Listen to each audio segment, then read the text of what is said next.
Vamos a empezar ya. Sé que es un tema que no es muy dado a hacer charlas, sobre todo el tema de la cesárea, porque es algo más quirúrgico y muy centrado en los hospitales. Pero bueno, vamos a tratar un poco de ver cómo llegamos desde que la yegua se pone de parto hasta que realizamos la cesárea y sobre todo el posoperatorio, que creo que es algo que olvidamos muchas veces y creo que es muy importante. Antes de meternos en lo que es la cesárea en sí y el procedimiento quirúrgico, pues bueno, tenemos que entender ciertas cosas que vienen previamente, ¿vale? Porque el hecho de llegar a la cesárea, pues en la mayor parte de los casos, pues se queda en una ayuda del veterinario o la persona que está con la yegua al parto, pero realmente muy pocas yeguas son las que entran en quirófano para realizar una cesárea, ¿vale? Entonces, lo primero que tenemos que tener en cuenta es cómo es un parto normal. El parto normal generalmente empieza con unas ligeras contracciones, va a depender el tiempo de estas contracciones que denominamos esa fase 1, va a depender mucho de estrés de la yegua, del momento en el que se produzcan. Generalmente las yeguas suelen parir de noche, con la tranquilidad, con la oscuridad, que ellas están mucho más tranquilas y se ha visto en estudios que cuando tienen el parto en estas horas más tranquilas, todo se desarrolla mucho mejor. Entonces, esta primera fase, como he dicho, puede durar varias horas y lo que se va a producir es que hay un aumento del tono en las paredes del útero, el útero se va preparando poco a poco para el parto en sí y la yegua puede tener una sintomatología como un poco de nerviosismo, dolor cólico, se tumban, se levantan, sudoración, ¿vale? Es un poco la antesala a lo que va a ser el parto en sí. Este aumento del tono del útero lo que va a generar en el potro es que haya un comienzo en la colocación, ¿vale? Las extremidades posteriores generalmente se van a localizar en el cuerno grávido y las extremidades anteriores se van a extender hacia el canal uterino, igual que la cabeza. Esta fase 2 generalmente tiende a durar menos de 20 minutos. ¿Vale? Es una ventana de tiempo muy pequeña y realmente es donde vamos a actuar para tomar una decisión de si esta yegua ha entrado en un momento de distocia o es un parto normal. Lo primero que vamos a ver es que hay una rotura del alantocorion, ¿sí? Es una membrana que está rodeando al potro y va a haber una salida bastante profusa de un líquido alantoideo.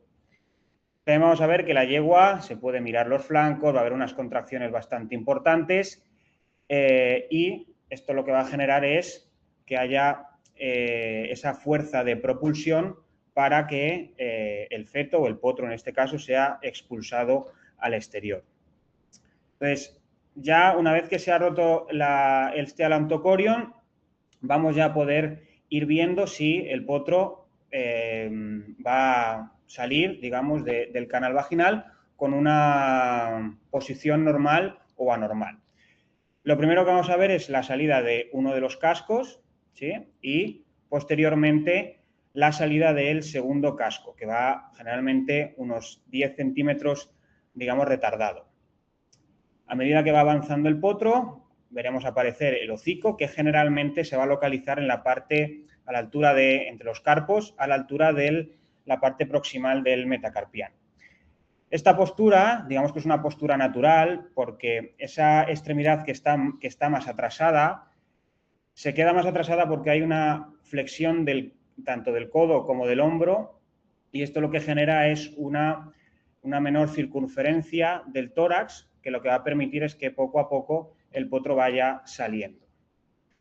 Una vez que el potro o las caderas del potro salen al exterior, ya cesan las contracciones Incluso las yeguas se quedan unos 30-45 minutos tumbadas y muchas veces se quedan con las extremidades posteriores todavía dentro del canal vaginal y no es hasta que se levantan cuando, digamos, que se desconecta del cordón umbilical del potro y empiezan ya a tener contacto directo con él. Y por último, la fase 3 sería la expulsión de las membranas fetales, de la placenta, y que más o menos en una yegua normal o en un parto normal duraría entre 30 minutos y 3 horas. Entonces, ¿qué denominamos distocia? Bueno, pues según la definición, el parto lo consideramos distócico cuando el proceso de parto supone, lo primero, un riesgo para la madre o para el potro.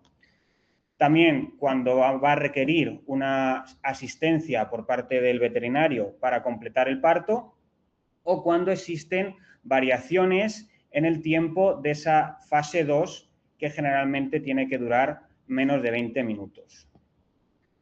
Bien, ¿cuántas yeguas acaban siendo distócicas? Porque también, según los estudios, pues hay estudios que evalúan distocia a cualquier ayuda por parte de una persona, ¿vale? Bien sea veterinario o mozos, hasta incluso una ayuda muy severa, por así decirlo, ¿vale? Que haya que hacer manipulaciones fetales, etcétera, que veremos a continuación. Entonces, la prevalencia está en diferentes estudios entre el 1 y el 13%, siendo este último estudio, este que veis en la pantalla, del 10% de 1047 nacimientos.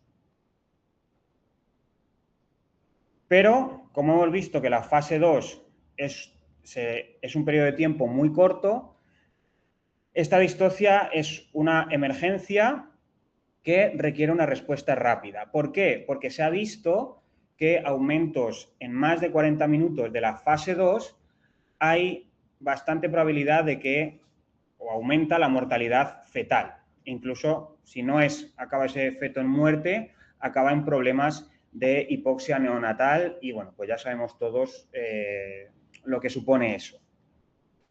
También se ha visto que incluso esa fase 2 levemente prolongada por debajo de los 30 minutos ya podría afectar a la salud del potro. Por lo tanto, tenemos que ser bastante rápidos y tomar decisiones a sabiendas de lo que va ocurriendo poco a poco. Por eso es importante no solo diagnosticar la distocia, sino saber cómo es un parto normal para ir adelantándonos a todos estos procesos.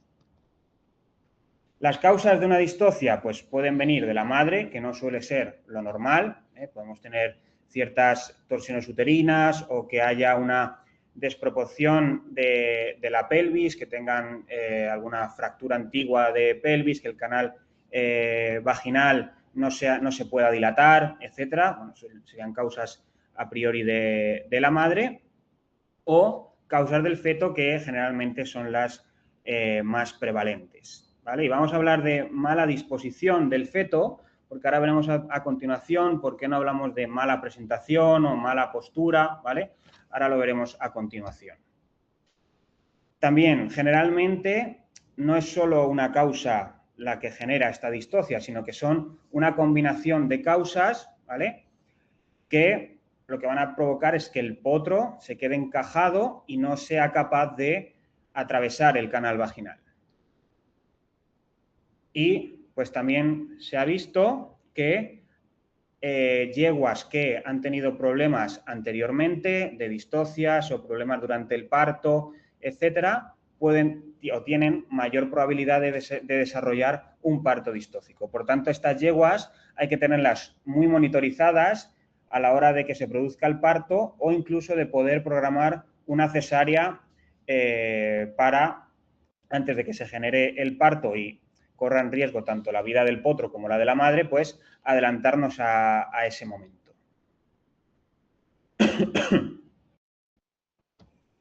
Vale, entonces, ¿qué es eso de la mala disposición? La mala disposición es el resumen de 3 conceptos. ¿Bien? El primer concepto es una mala presentación. Una mala presentación del potro lo vamos a denominar en función de la orientación que tiene la columna del potro, ¿vale? Con respecto a la de la yegua, ¿vale? podemos tener el potro totalmente en longitudinal, paralelo a la columna de la yegua, o totalmente en transversal, ¿vale? Como si hiciera una cruz, la yegua con el potro, ¿vale? Después tendríamos la posición, que es la rotación en el eje longitudinal, ¿vale? Para que nos entendamos es si el potro, la columna del potro está hacia la parte dorsal de la yegua o hacia la parte ventral, es decir, que si está girado el potro. Y por último, la postura, que esto es un poco lo más común, que es una mala colocación de una o varias extremidades, la cabeza o el cuello, ¿vale? A todo esto, los tres conceptos, llamamos mala disposición fetal. Por lo tanto, si queremos ser correctos, hablaríamos de una distocia por mala disposición del feto debido a una mala presentación, una mala posición o una mala postura, ¿vale? Siendo esta última la más prevalente de todas las causas. Vale, vamos a ir viendo una por una. Entonces, la mala presentación, podemos tener una presentación transversal, ¿vale? Como veis en la imagen. Puede ser que veamos aparecer por la vagina los 4 cascos, ¿bien? O que no veamos aparecer ningún casco, la yegua esté de parto y al meter la mano y hacer una palpación vaginal, lo que palpemos sea el dorso del potro, ¿vale? Es importante, si vemos salir los 4 cascos, si no ha sido una yegua que hayamos tenido vigilada durante la gestación, que no es muy normal, tengamos un parto gemelar y en vez de ser los 4 cascos de uno, sean 2 de uno de los potros y los otros pues del otro potrillo. Bien.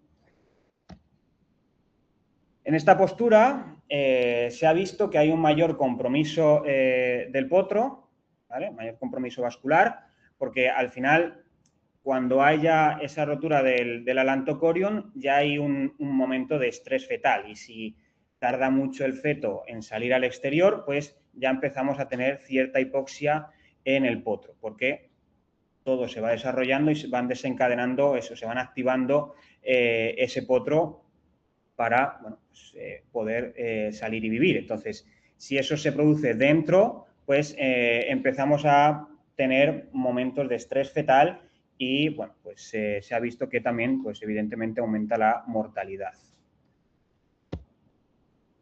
También podemos tener una presentación posterior, ¿vale? Hemos dicho que es la longitud de la columna con respecto a la de la madre, ¿vale? Entonces, igual puede venir de cara, que sería una posición normal, que veremos ahora, o, digamos, de culo, que sería una posición anormal. También hay una menor frecuencia y igual, aumenta mucho la hipoxia debido a que tenemos la cabeza totalmente en el interior y el cuerpo o parte de las extremidades posteriores en el exterior. Hay una compresión del cordón umbilical, ¿vale? Por esa postura del potro y, pues, evidentemente, digamos que no hay una correcta dilatación del canal vaginal y podemos tener fracturas de costillas, fractura del peroneo tertius, ¿vale? El músculo que está justo por encima del calcáneo, también se puede romper por esa postura que veis en la imagen de extensión completa. Y también, bueno, pues podemos tener esta postura con las extremidades hacia craneal. Y la presentación anterior, que es, como hemos explicado antes, el parto normal, y es importante evaluar, como hemos dicho, la posición de los cascos. Si esos cascos vienen con la palma hacia abajo o si van con la palma hacia arriba, porque eso sería una alteración de la posición, ¿vale? Sería una presentación dorso-púbica, ¿vale? El dorso del potro hacia el pubis de la madre. En este caso, cuando vemos los cascos con las palmas hacia dorsal, tenemos que ver que no haya una posible torsión uterina, que es lo que esté generando que tenga esa posición el potro, que habría que actuar de manera diferente. Si hay, además de esto, un cambio asociado, ¿vale? Un cambio de postura, que hemos dicho que era una extremidad, cabeza o cuello mal posicionada, ahí sí hablaríamos de distocia, ¿vale? Vale, y por último, las anormalidades en la postura.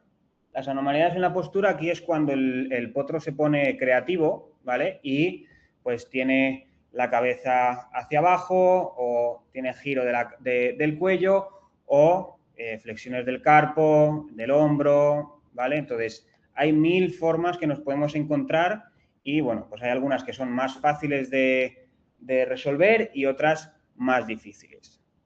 Lo primero que vemos o que vamos a ver es el bloqueo de los codos.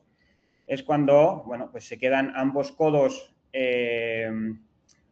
anclados en la parte ventral del canal vaginal, justo antes de ya entrar al canal vaginal. Entonces, no permite la salida del potro. Y ahí lo que vamos a ver es que los cascos van a estar a la altura del hocico del potro, ¿sí? Porque no se han extendido lo suficiente.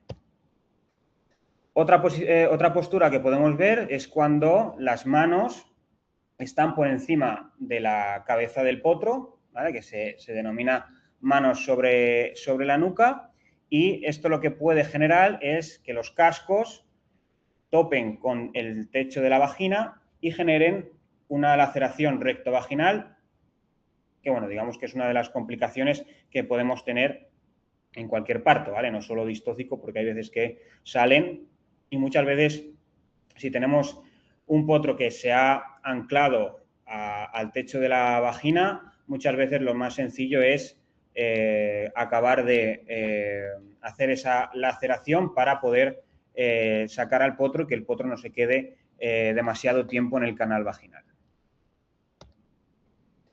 Bien, otra de las posturas que podemos ver es cuando hay una contracción de los carpos, que puede ser unilateral o bilateral, ¿vale? Y es la principal causa por la cual no vamos a ver los cascos aparecer por la vulva, que vamos a ver directamente o uno de ellos o directamente el hocico. Esta posición es bastante sencilla, entre comillas, siempre de resolver, porque, bueno, pues vamos a acceder vía vaginal para poder extraer o acabar de flexionar y extender ese carpo para dejar o uno o dos a la altura del canal vaginal y poder extraer el potro. La postura del nadador, aquí lo que vamos a tener es que las una o dos extremidades van a estar, generalmente siempre suele ser una, pero bueno, va a estar flexionada hacia la parte caudal, como veis en la imagen, desde el hombro, ¿vale? ¿Qué ocurre aquí? Pues que esta postura, poder llegar a esa extremidad que va a estar completamente dentro del útero, es muy complicada. Entonces, extraer y hacer tracción hacia la parte caudal de la yegua para poder sacar esa extremidad es muy, muy difícil. Incluso podemos hacer laceraciones en el útero. Por lo tanto, si nos vemos en una situación así, lo más recomendable sería, si el potro está vivo, hacer una cesárea de urgencia y sacarlo por laparotomía. Bien, ahora dejamos un poco atrás las extremidades y vamos a ver a los movimientos de cabeza. La cabeza puede estar flexionada hacia abajo, que, bueno, pues depende del grado de flexión, pues va a ser más difícil o menos difícil de resolver. Muchas veces lo que tenemos que hacer es introducir de nuevo el potro en la medida que podamos hacia el interior del útero y colocar la cabeza para poder guiarla hacia el canal vaginal. ¿Qué ocurre? Que si hay una flexión muy severa, vamos a tener que traccionar demasiado de la mandíbula y cuando palpéis un potro con una mala posición, una mala postura, os vais a dar cuenta de lo flexibles que son, pero sí que es verdad que de una tracción demasiado agresiva podemos llegar a producir fracturas de mandíbula. Entonces hay que tener cierto cuidado con la tracción que vamos a a generar. Muchas veces cuando las extremidades están ya hacia el exterior es un poco complicado en una posición con la yegua de pie, ¿vale? Es un poco complicado volver a introducir las extremidades hacia adentro porque lo que va a generar el útero es contracciones que van a intentar quitarse el estorbo del potro de dentro, entonces es muy difícil muchas veces luchar contra las contracciones uterinas. Aquí ya tenemos lateralización del cuello. Muchas veces va combinada con una flexión de los carpos y el problema que tiene este caso es que las contracciones al final siguen generándose y lo que van a hacer estas contracciones es de cada vez ir apretando, por decirlo de alguna manera, el potro contra la entrada del canal vaginal. Por lo tanto, a medida que va avanzando el parto, la posición o la recolocación del potro va a ser mucho más difícil de volver otra vez a su sitio. Entonces, también muchas veces tenemos que pensar cuánto tenemos que o cuánto lleva de parto para saber cuánto podemos trabajar con el potro. Si lleva ya muchísimo tiempo, cuanto mayor tiempo, más probabilidades hay de que el potro ya esté muerto y muchas veces no sirve de nada el estar intentando una recolocación. Vamos a intentar quizá primero diagnosticar si el potro está vivo o muerto o directamente mandarlo a hacer una cesárea.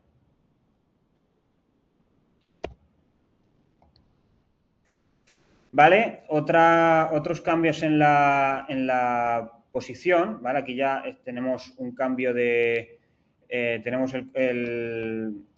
una presentación posterior junto con una mala posición. Entonces ya aquí tenemos una distocia por una causa combinada que hablábamos antes.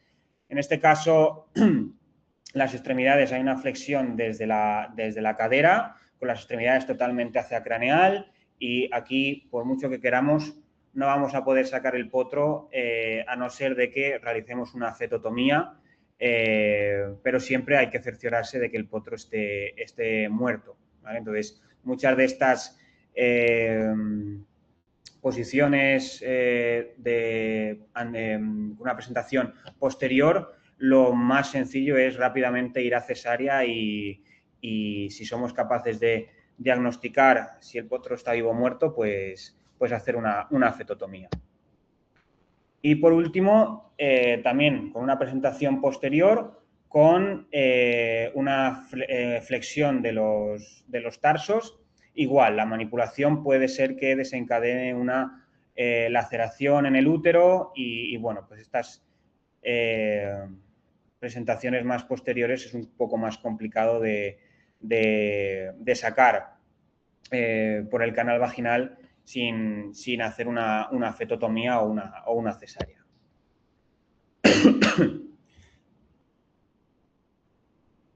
Bien, entonces ahora ya, una vez que hemos diagnosticado cómo viene el potro, ya sabemos qué vamos a tener que realizar, nos tenemos que ir haciendo un mapa en nuestra cabeza de qué movimientos tenemos que hacer para la manipulación fetal. Entonces tenemos que hacer un protocolo lo más estandarizado posible para así poder evitar errores, porque muchas veces si ya hacemos una palpación, tenemos que hacer un planning de decir, pues viene con una presentación anterior o posterior, viene con una extremidad fuera, he podido palpar la cabeza, he palpado las dos extremidades anteriores o he palpado el dorso, ¿vale? Todo eso nos va a poder hacer ya un mapa mental para saber qué es lo que tenemos que hacer y, pues, si ya sabemos un poco cómo está, podemos saltarnos algún paso que veremos a continuación.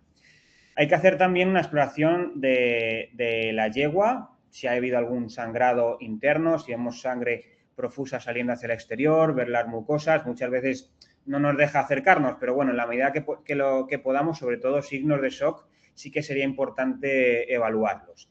Y si somos capaces, poder ver si el potro sigue vivo o no. Para la exploración vaginal, lo más, si ya hemos entrado en un diagnóstico de distocia, pues hacer una pequeña tranquilización o sedación para toda esa manipulación. aunque disminuyen la perfusión, vamos a intentar usar bien acepromacina, que nos va a hacer una tranquilización y muchas veces es casi suficiente, o silacina, ¿vale? Que digamos que tiene un periodo corto de acción, por lo tanto la disminución de la perfusión a nivel del potro va a ser menor, ¿vale? Intentad no usar detomidina, porque sí que se ha visto que afecta más al potro, sobre todo por la larga duración y esa disminución en la perfusión. Si además va a ser una manipulación larga o incluso tiene que viajar para ir a un hospital para hacer la cesárea, pues va a alargar mucho esa disminución de la perfusión.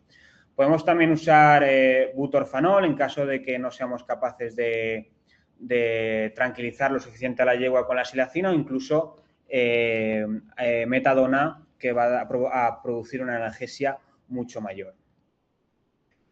En casos más extremos, en los cuales vayamos a hacer una fetotomía, vamos a hacer una anestesia epidural caudal. No vamos a quitar las contracciones uterinas, eso va a seguir, pero sí que vamos a inhibir la sensibilidad a nivel de la vagina y el vestíbulo vaginal y parte del canal vaginal.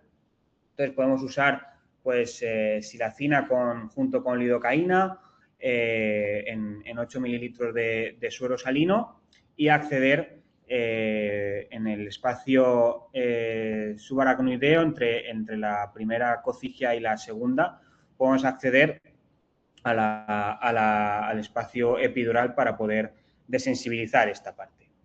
Entonces, la primera manipulación que podemos hacer es lo que se llama el parto vaginal asistido, ¿vale? Que es que cuando nosotros tenemos el potro que tiene una presentación más o menos normal, hemos palpado y hemos conseguido colocar tanto las extremidades anteriores como la cabeza en una posición normal, pero necesitamos hacer una ayuda a la yegua para que acabe de expulsar al potro. Vamos a usar una gran cantidad de lubricante, vamos a impregnar todo el interior del canal vaginal para que al realizar la tracción, bien sea con cuerdas o con cadenas, haya una menor fricción sobre el canal vaginal. Cuanto menos daño hagamos a los tejidos blandos del canal vaginal de la yegua, mucho mejor para luego la recuperación. Vamos a tener a la yegua de pie y en estación, y con sedación, como hemos visto con la sedación anterior. Y, pues, como hemos dicho, vamos a evaluar primero el potro, si tenemos las extremidades, si no las tenemos, y en caso de tener todo colocado, pues vamos a poder poner las cadenas y también, si tenemos todo colocado, también podemos hacer un poco de diagnóstico de vida del potro. Si está vivo, si está muerto, pues seremos un poco más agresivos, entre comillas, con el potro, ya que si está muerto, pues el pobre no es necesario. Podemos usar cadenas, que siempre va a tener una tracción mejor y se agarran mejor a lo que es la piel del potro. Entonces podemos tirar un poco más, ¿vale? Siempre vamos a ir a favor de las contracciones, ¿vale? Nunca vamos a hacer una tracción cuando no haya una contracción. Este parto vaginal asistido no podemos alargarlo más de 15-20 minutos porque cuanto más daño hagamos, más tiempo estemos, más daño vamos a hacer, y si hay que hacer el siguiente paso o de una cesárea, hay veces que muchas veces no se nos levanta por todo ese daño que hemos realizado con la madre. Entonces ya vais a ver que los tiempos son muy, muy concisos, 15 minutos, 20 minutos. La siguiente asistencia que vamos a ver a continuación también 15-20 minutos. Entonces es importante los tiempos en esta manipulación. Una vez que hemos conseguido sacar al potro, vamos a evaluar a la madre, ya que hemos traccionado, vamos a ver que no haya ningún desgarro ni a nivel vaginal, vamos a ver que no haya sangrados profusos que procedan del útero y que no hayamos desgarrado ninguna arteria importante. El segundo método que podemos hacer es el parto vaginal controlado. En este es cuando ya anestesiamos a la yegua, no ha funcionado el parto vaginal asistido, tenemos que anestesiar a la yegua y lo que vamos a hacer es colgar a la yegua de las extremidades posteriores, una vez ya anestesiada. Vamos a elevar mediante correas de sujeción y con una posición en Trendelenburg, es decir, con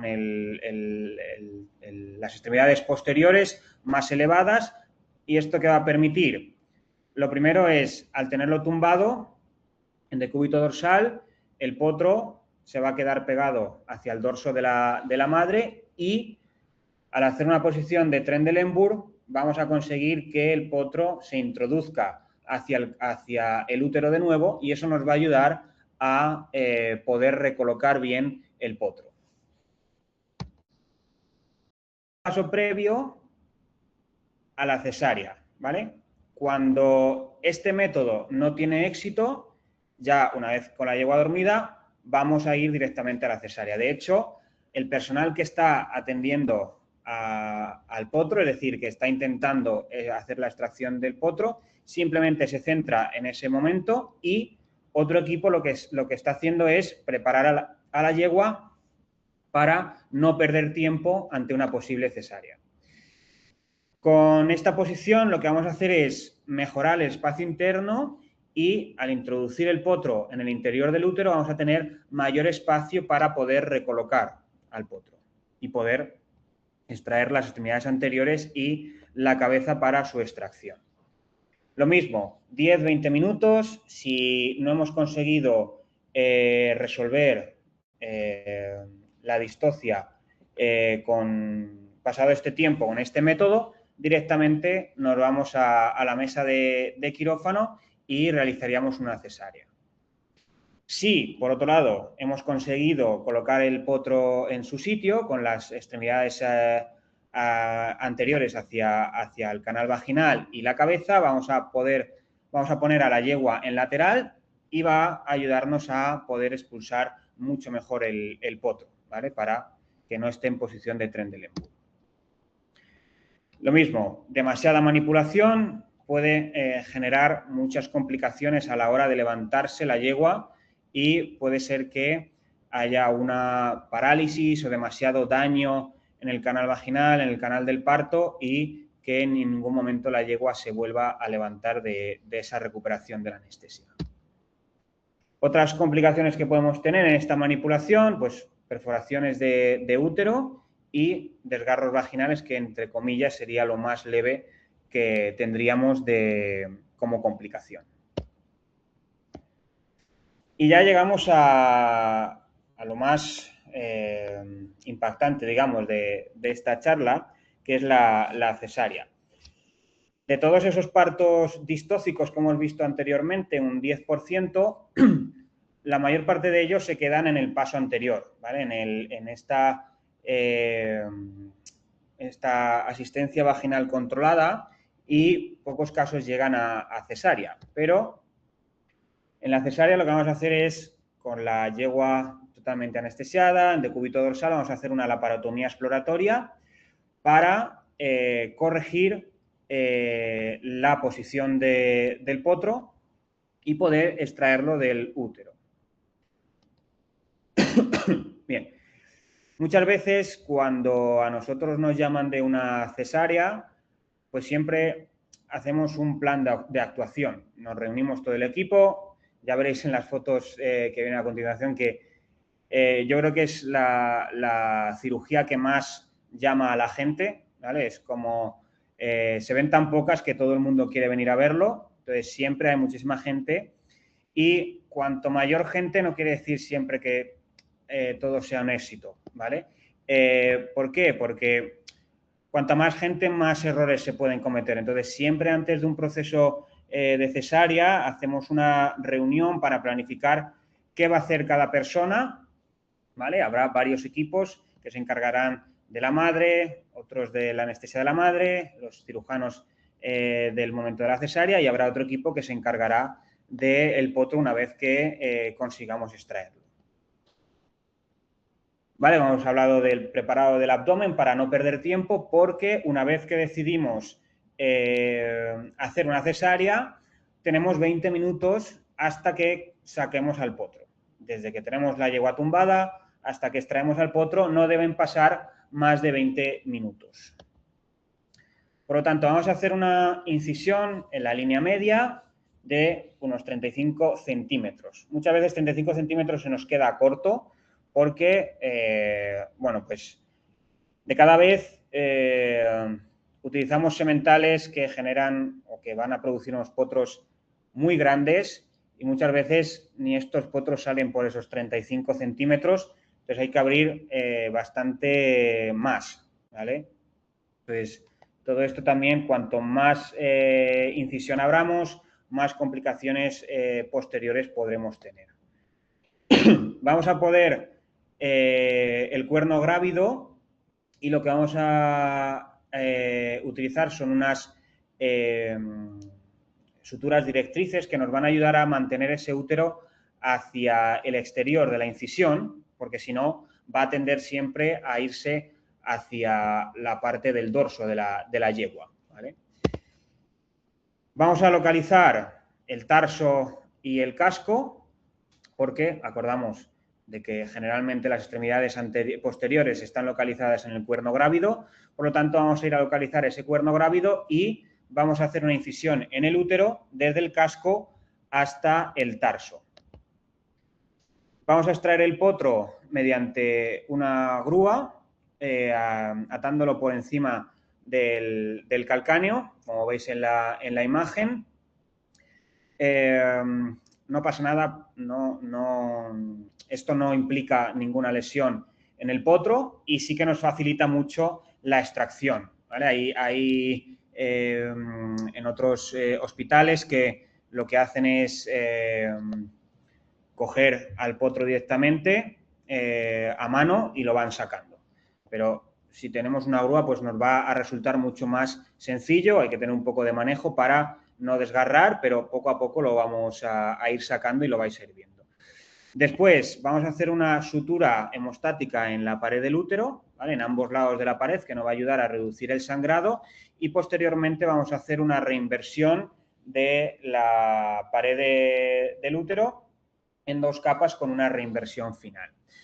En cuanto a los estudios de supervivencia, este es el último que salió en 2012, que expuso una supervivencia de las madres del 85% y, perdón, que se me va la imagen, y una supervivencia del potro del 35%. Entonces, muchas veces, una vez que vamos a entrar a la cesárea, pues es bastante probable que el potro no salga vivo, pero porque muchas veces llevan ya un proceso de parto demasiado largo y no es que no salga vivo de la cesárea, sino que ya venía muerto, ¿vale? Entonces, los tiempos en las distocias son muy importantes y, bueno, pues hay veces que lamentablemente pues no conseguimos sacar al potro vivo, incluso pues a veces, lamentándolo mucho, no podemos sacar ni a la madre ni al potro por todo ese proceso de parto que al final pues la agotan a las madres y tienen demasiadas complicaciones y muchas no se levantan de la anestesia. Entonces, a continuación, lo que vais a ver es un vídeo del momento de extracción del potro. Ahí vemos como con la grúa hemos atado por encima de los carpos. Lo que hacemos es anclar el cordón umbilical, clamparlo y cortarlo para, digamos, destetarle de la madre.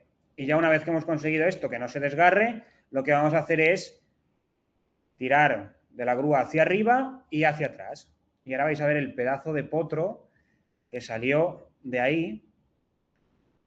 Este potro venía con una lateralización del cuello. Entonces, a medida que las contracciones iban produciendo, pues más se iba apretando el potro contra el canal vaginal.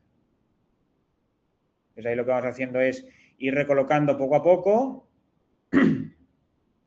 y lo vamos a ir exteriorizando hasta que ya conseguimos que se quede.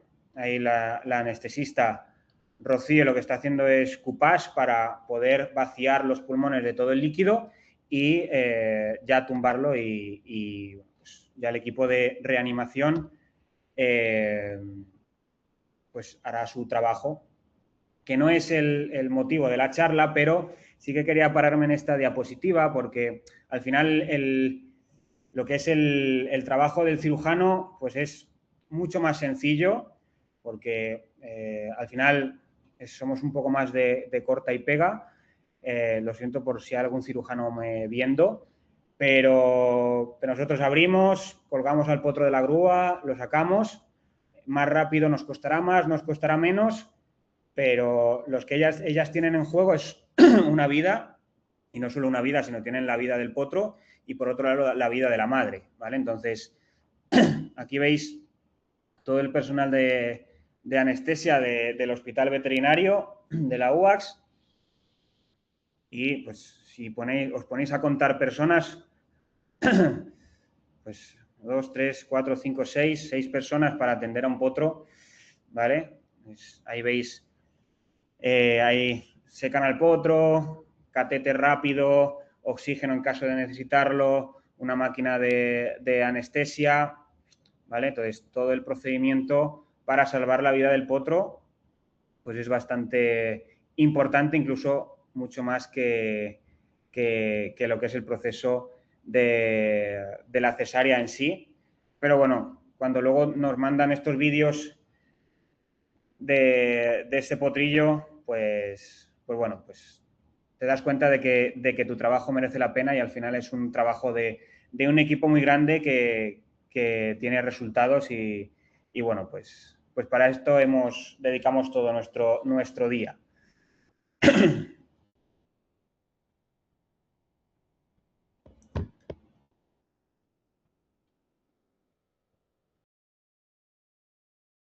Y el último procedimiento sería la fetotomía. La fetotomía, lo primero que tenemos que hacer es diagnosticar que el potro está muerto, entonces, o que bueno, pues no tenemos opción quirúrgica. Entonces, la fetotomía lo que consiste es en extraer el potro a partes, ¿vale? Generalmente con 1 o 2 cortes solemos poder extraer al potro, ¿vale?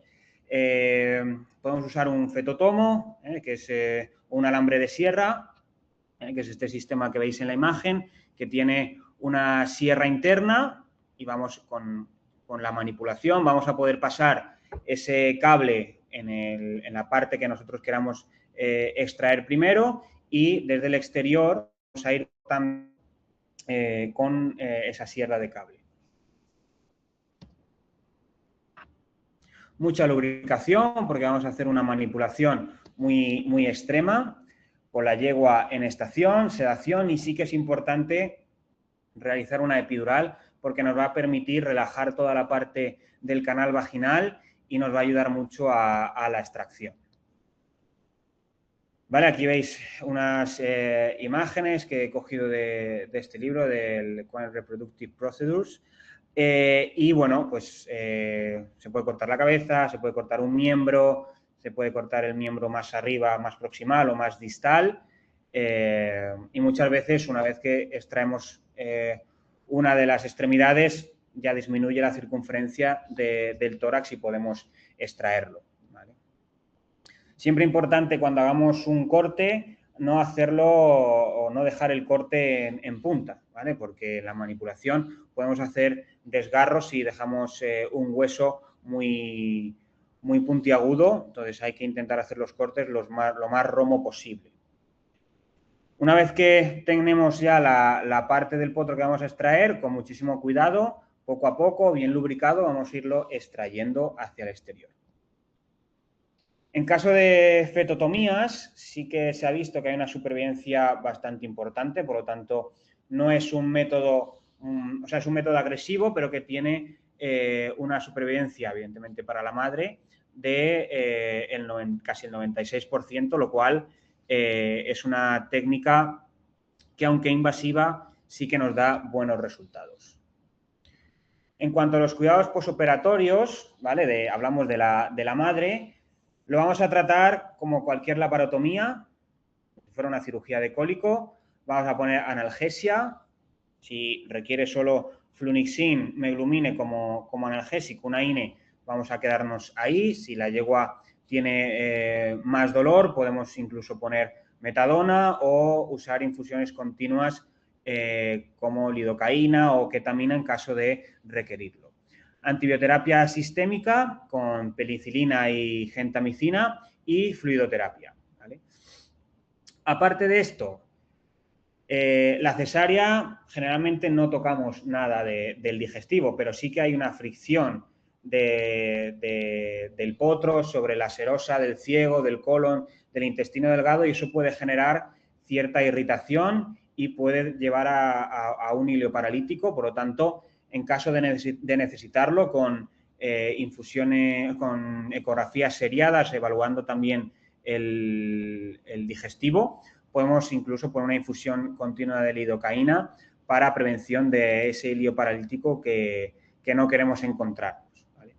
Incluso cuando tenemos una manipulación muy severa de la parte del canal vaginal, a veces de tanto dolor las yeguas no quieren ni estercolar, por lo tanto la administración de parafina suele ser también beneficiosa para este momento y fluidificar las heces y que no tengan problemas de tenesmo. En el caso de un tratamiento más específico en los casos de cesárea, aparte, vamos a utilizar oxitocina para poder ir eliminando poco a poco la placenta, porque la placenta generalmente no sale con el potro. Poco a poco se va, digamos, desinsertando de la pared del útero y va a tener una expulsión normal. Generalmente suelen tardar algo más de tiempo. Hay algunas yeguas que justo en la recuperación ya la expulsan, pero hay algunas que tardan más tiempo en expulsarla por completo. Vamos a tener también lavados uterinos, casi desde las primeras 12 horas una vez que se ha levantado la yegua. ¿Por qué? Porque tenemos un margen muy pequeño hasta que el cérvix se cierre y el útero vaya involucionando. Entonces no queremos que se nos quede nada de tejido placentario en el interior del útero.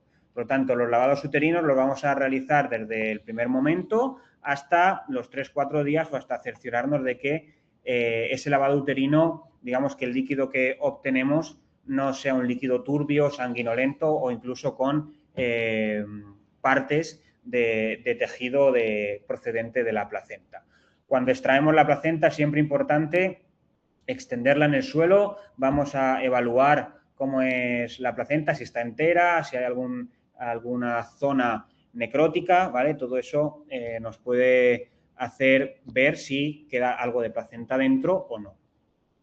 Y en cuanto a la alimentación, si el digestivo está bien, no vamos a tardar mucho tiempo en darle de comer. Lo primero, porque ha tenido un proceso muy severo, por lo tanto la yegua necesita fuerza y estimular su digestivo para encontrarse mucho mejor, y también porque al final, si hemos conseguido salvar tanto la vida de la madre como la del potro, va a necesitar unos requerimientos alimenticios para mantener la lactación. Dieta rica en fibra, heno de buena calidad y agua ad libitum desde el principio. Aunque tenga fluidos, siempre agua que ella pueda beber lo que requiera. Y en cuanto a las complicaciones, no me voy a meter mucho en ellas. Sí que es verdad que la más prevalente es la retención de las membranas fetales, generalmente de la placenta, y como ya hemos dicho, hay que tener un pelín de paciencia porque tardan un poco de tiempo en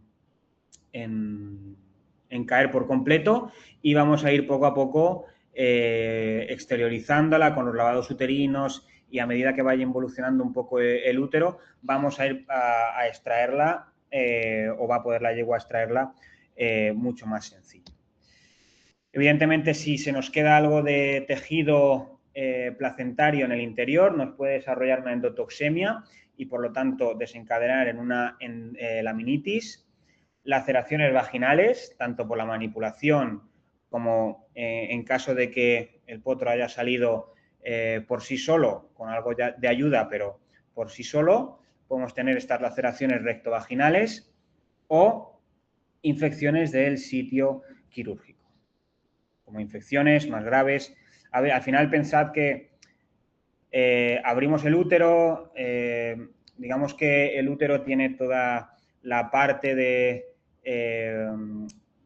los desechos del potro, que están en contacto con el abdomen, están en contacto con la incisión. Entonces, esto puede generar una mayor probabilidad de infección del sitio quirúrgico, aunque no hay estudios relacionados únicamente con cesáreas.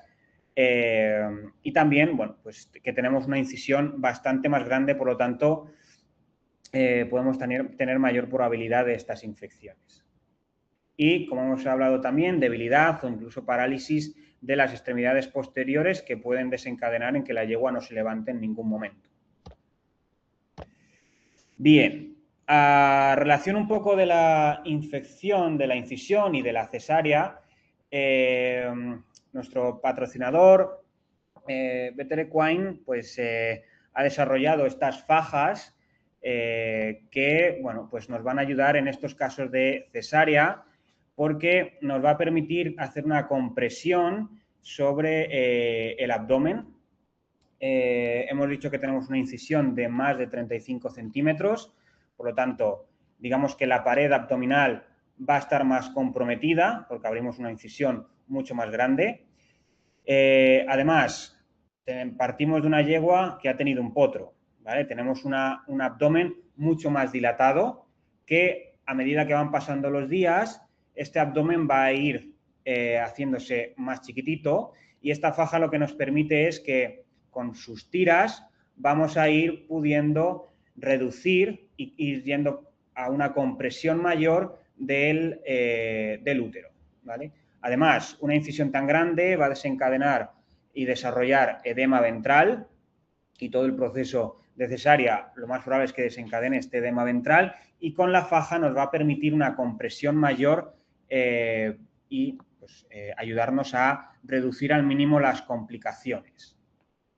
Igual el mayor soporte abdominal, bueno, y aquí pues tenemos ejemplos, aunque muchos de vosotros ya conocéis el trabajo de Marga con este diseño de fajas que va actualizando, diría que casi mensualmente, va haciendo alguna pequeña mejora para ofrecernos pues esta posibilidad que no solo nos ayuda a los cólicos, que era un poco la idea principal, sino que pues vemos que en este caso de cesárea pues también nos ayuda mucho al soporte abdominal. De hecho, hay este estudio, por ejemplo, se vio que esa compresión del vendaje ayudaba mucho más a reducir las complicaciones a nivel de la incisión por la compresión del abdomen, la compresión del vendaje sobre el abdomen, porque reducía los movimientos abdominales y también reducía la formación del edema. Incluso en medicina humana también hay muchos estudios desde hace ya muchos años, y esto se viene haciendo ya desde hace muchísimo tiempo, que a las madres que han tenido una cesárea, pues les ponen una faja parecida que va a ayudar también al soporte abdominal tras la cesárea. Bien, otros usos que le podemos dar a esta faja, a esta faja es en la yegua preparto. En la yegua preparto tenemos una complicación muy importante, que es la rotura del tendón prepúbico. Esta rotura del tendón prepúbico, digamos que no compromete la vida de la yegua, pero sí que compromete el parto. Entonces, lo que se produce, vamos, el tendón prepúbico está localizado en la parte ventral, se va a extender ambos por el borde más craneal de la pelvis, y va a recorrer desde una eminencia heliopúbica hacia la otra, ¿vale? Digamos, de lateral a lateral. De forma transversal se va a insertar tanto la línea alba como el músculo recto abdominal. Cuando hay una rotura de este tendón, lo que se va a observar o lo que va a ocurrir es que no hay un soporte en la parte más ventral y lateral del abdomen. Por lo tanto, vamos a tener yeguas, como veis la de la imagen, que encontramos con esa parte de justo craneal a las mamas, mucho más prominente, y sobre todo esa pared va a estar más débil. Incluso podemos ver los movimientos intestinales desde la piel. Entonces, hay veces que es una rotura muy severa. Los signos clínicos que podemos encontrar, pues en un primer momento, cuando hay una rotura, en el momento agudo, vamos a tener una yegua con muchísimo dolor cólico, va a hacer un edema ventral muy severo y vamos a poder ver unas pequeñas gotitas de sangre en la ubre, ¿vale? Saliendo por la ubre. Entonces, ¿qué conseguimos con esta faja? Si se nos ha producido una rotura del tendón prepúbico, pues nos va a permitir una mayor compresión abdominal, va a permitir que a medida que va creciendo el potro, que va pesando más, evidentemente si no tenemos esa sujeción en la parte ventral y lateral del abdomen, esas yeguas, su barriga, digamos, su parte ventral va a ir creciendo, creciendo, creciendo porque no hay nada que la soporte. Entonces, estas fajas lo que nos permite es tener una tracción de estas tiras y va a permitir que haya una compresión abdominal y de cara al parto nos va a ayudar a que haya un mejor parto, ya que no vamos a tener esa barriga tan grande, digámoslo así, y va a poder ayudar al parto, ¿vale? Entonces, nos vienen muy bien estas fajas para esa compresión abdominal. Y otro de los usos que podemos tener, ¿vale? Y aquí ahora voy a ceder la palabra a Pablo Fernández, que es residente en el hospital de la Universidad de Cáceres, que tuvieron un caso de esta hernia abdominal, ¿vale? En la parte lateral y bueno, pues tuvieron un resultado exitoso con el uso de la faja y pues le cedo la palabra a él para que nos cuente el caso de primera mano y seguro que lo vais a entender muy mejor. ¿Qué tal, Fernando? Muchas gracias por tu presentación y bueno, muchas gracias al equipo de patrocinadores por invitarnos. Es verdad que este caso que hemos tenido ahora recientemente va muy al hilo con tu presentación. Es un poco lo que has contado de las roturas del tendón prepúbico. No fue una rotura del tendón prepúbico porque fue una rotura de la pared abdominal. Como vemos en la foto de la izquierda hay una hernia en la pared abdominal derecha bastante grande y los signos clínicos fueron muy similares a los que tú cuentas, un animal con mucho dolor cólico, muy incómodo, y es verdad que después de ponerle la faja tuvimos un cambio importante de la actitud del animal. La yegua le faltaban como 4 o 5 días para el parto. Es verdad que si veis en la foto de la derecha es el mismo día, la foto de la segunda foto empezando por la izquierda, ya vendamos a la yegua y es justo el mismo día que encontramos la hernia. La yegua cambió mucho. Es verdad que tuvimos que reforzarle con tenso, pero la faja nos permitió tener un soporte abdominal continuo que íbamos dándole mayor o menor presión a medida que se iba acercando el momento del parto. 4 días después, como veis en la tercera foto, la yegua parió con la faja puesta y es verdad que bueno, teníamos mucho miedo de que esa rotura de la pared abdominal durante el parto, contracciones, pudiera ir a más. Y es verdad que bueno, gracias al soporte que nos permitió la faja y a poder ir reajustándola, el potro parió bien y la yegua pues también estuvo bastante bien. Y como veis en la foto de la derecha, ahí tenemos un potrito detrás de esa madre. Ya ahí la madre seguía necesitando faja, pero ya la faja no teníamos que ponerla ningún soporte adicional, es decir, que solo con la faja, tanto desde el primer momento que vimos la hernia hasta el final, fue lo que nos permitió dar un soporte y una comodidad para mantenerla preparto, durante el parto y postparto. Y es verdad que la hernia no ha ido más, la yegua se ha ido recuperando poquito a poco y bueno, pues pudimos tener un potrito sano y una madre contenta. Así que bueno, es verdad que fue bastante útil la faja en estos casos. Bueno, pues mira, otro caso de éxito y sobre todo otro uso que a lo mejor no estaba en nuestra cabeza para usar esta faja y al final, bueno, pues 4 días antes del parto pues tienes que tirar un poco de imaginación para poder ser resolutivos y bueno, pues tener un caso de éxito como esta yegua y bueno, pues esta herramienta yo creo que es bastante útil y bueno, pues gracias a Marga la tenemos aquí en España y espero que, bueno, que haya muchos proyectos más en futuro y sigamos teniendo fajas de estas durante muchos años. Así que nada, agradeceros mucho la atención, espero que hayáis podido entender un poco todo. Cualquier cosa que necesitéis, aquí tenéis mi correo, estoy en el Hospital Veterinario de la UAX y nada, pues agradeceros nuevamente a DECRA toda la aportación, toda la preparación de esta charla y bueno, a Marga pues por todo lo vivido durante todos estos años desde que empezamos a montar las fajas. Así que nada, cualquier pregunta que tengáis, pues encantado de resolveros vuestras dudas. Muchas gracias, Fernando y Pablo, también por la presentación y el caso clínico. Habéis conocido antes a mi compañera Carla, que está teniendo problemas de conexión, así que me encargaré yo de las preguntas. Eso, animaros a enviar todas las preguntas que tengáis y así ahora Fernando las puede responder.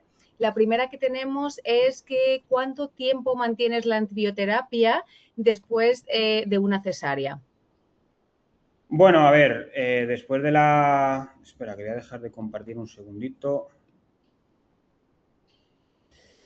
A ver, después de la cesárea vamos a tener unos momentos críticos, porque al final si tenemos ese parto que es ya complicado anteriormente en la precirugía, muchas veces mínimo 5 días de antibiótico van a llevar. Generalmente solemos hacer un hemograma a esos 5 días, vamos a ver cómo están los glóbulos blancos, vamos a ver cómo está la fase blanca y eso nos va a ayudar un poco a decidir si retirar la antibioterapia sistémica o seguir unos días más, pero generalmente y por lo menos mínimo 5 días, de hecho los estudios que te dicen entre 3 y 5 días, también va a depender un poco de, entre comillas, cuánto de guarra haya sido la cirugía, porque al final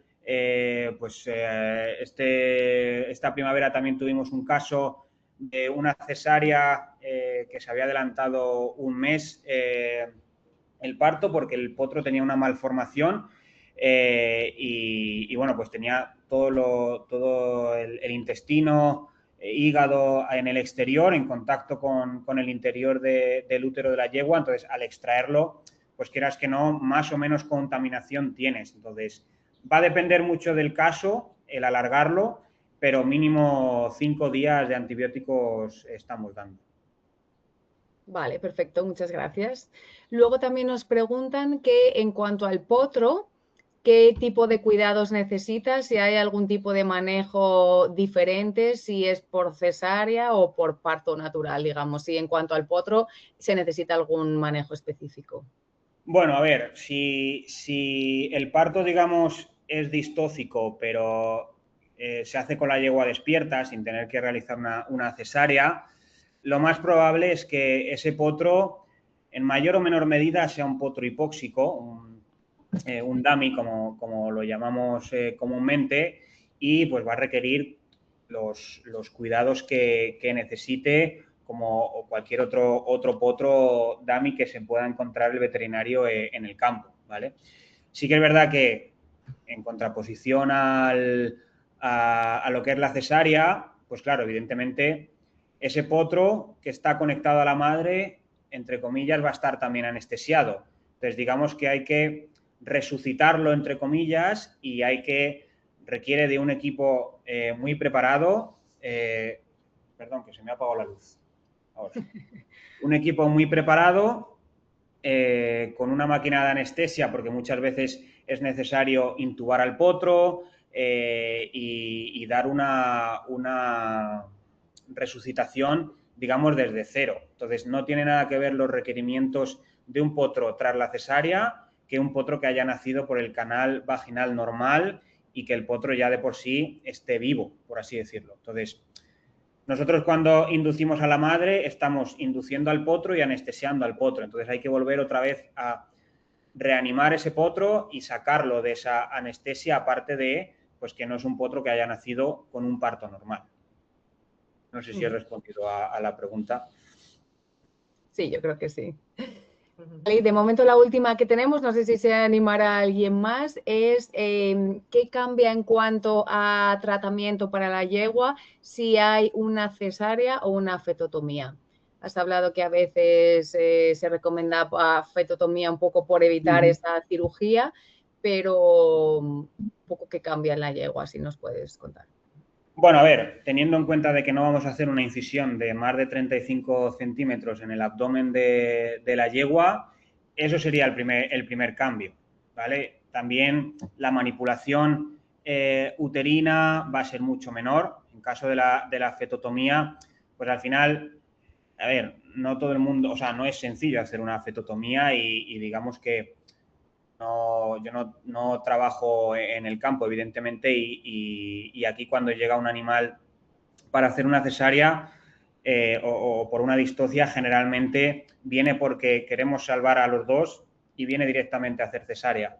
Siempre intentamos hacer una asistencia controlada levantándole las extremidades posteriores, pero a ver, los cuidados tras una fetotomía, analgesia va a requerir 100% porque vamos a manipular mucho el canal vaginal, vamos a hacer muchísima tracción y, bueno, pues podríamos plantearnos poner algo de antibioterapia por si ha habido cierta contaminación o que al, digamos, cortar el potro en trozos, pues se puede quedar algo de tejido dentro. Entonces, siempre que hagáis una fetotomía, yo también haría un poco de lavados uterinos, poner antibioterapia, analgesia y bueno, un poco ir eso de primera mano y luego ya pues ir viendo un poco y monitorizando la yegua y la evolución que vaya teniendo.